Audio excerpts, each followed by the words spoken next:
Okay, so it's 2025 and you've bought your first camera, new, shiny, beautiful camera. You bought a few lenses, right? And you are ready to take the photography industry, or I would say content creation, videography industry by storm, whatever it is that you want to do.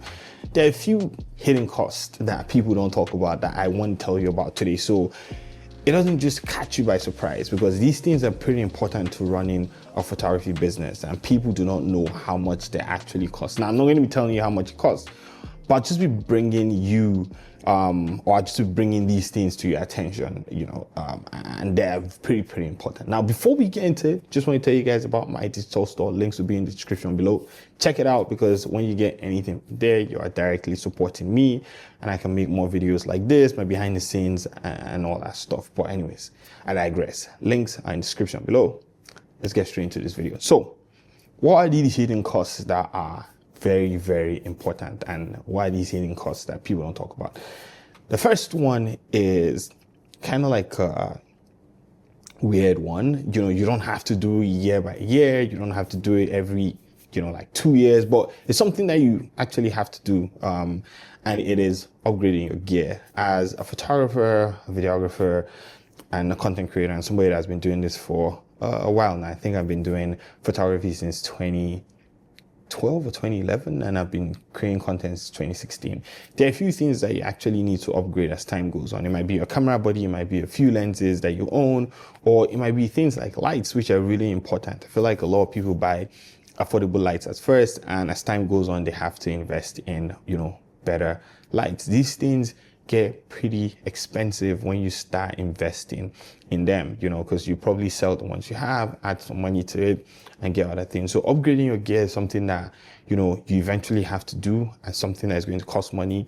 And if you are somebody like me that tends to upgrade their gear once every few years, you realize that it's really expensive to, like trade in, some of your gear, probably sell some of your gear and upgrade to something better. Also, the more you work, the more you realize that you need things that will make work a lot more efficient for you. For example, you might, need to buy a better PC, or you might need to buy faster hard drives, or you might need to get a monitor so you can see your images bigger and clearer, you might need to get a better chair, you might need to get a better desk. These are things that people don't talk about that are actually hidden costs that kind of like rack up, and you just don't know how much they cost you. So, like upgrading your gear and getting to a point where your work is like really efficient is important, but at the same time, it's pretty expensive. Now, the next thing we're going to talk about is the one that is the craziest, which is softwares and subscriptions. Number one, Adobe. So you'll probably be paying for Photoshop and you'll be paying for Lightroom. I pay for Photoshop, Lightroom, which is like the photography package, and I also pay for Capture One. These are editing softwares, but if you're somebody that works with AI softwares, then you're probably going to be paying for things like Retouch for me, Evoto, Imaging AI. I don't even know if that's what's called, but you get what I'm saying. You'll be paying for all these AI, softwares. Then another thing that you're going to be thinking about getting is getting a CRM software, getting like an online portfolio software. Nowadays, they kind of like are an all-in-one thing, so the one I use is Bloom.io, but there are other ones like Sprouts. I feel like there are some that are more popular that I'm not talking about, but it's because I've never used any of those ones before. But you probably have to pay for a CRM software and somewhere to deliver your portfolio to your clients. Then you have to pay for a website. So you're going to be either using Wix or Squarespace. And these are monthly subscriptions, like I said, for softwares, and they get very expensive. And, if you're somebody that does not have like a ton of hard drives and thinking about backup, then you're probably going to be paying for Dropbox or some other thing, or Google Drive.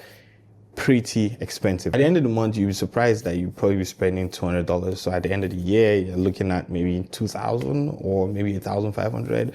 Some people spend about 1,000 a year. It really depends on where your photography business is. But month to month, these subscriptions kind of like dig into your pocket. One thing that's not talked about a lot is marketing, and that's something that I am gradually getting into. So sometimes you have to run ads, because if people do not see your work, regardless of how good you are, you really will not get clients. It's just simple. It's the world we live in now. Sometimes you just have to run ads. So ads are pretty expensive, to be very honest. If you've tried Google ads or Facebook ads, you realize that they kind of like rack up quickly and you're spending a ton of money. So marketing and branding is very important. You probably have to get somebody to do your logo.